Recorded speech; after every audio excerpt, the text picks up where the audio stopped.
मोबाईलवर मॅच पाहत बस चालवल्याचा धक्कादायक प्रकार समोर आलेला आहे। शिवनेरी बसमधल्या चालकाचा एक व्हिडिओ या संदर्भातला व्हायरल झालाय।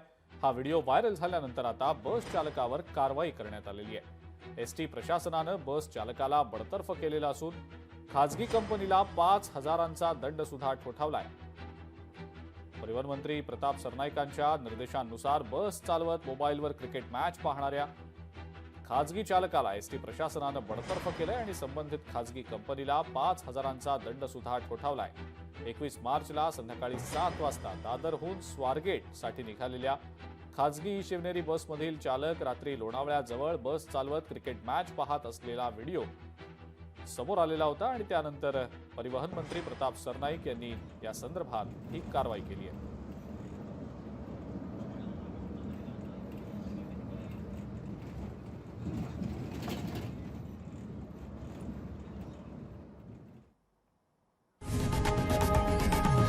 लोकशाही मराठी ऐका, पहा, जागरूक रहा।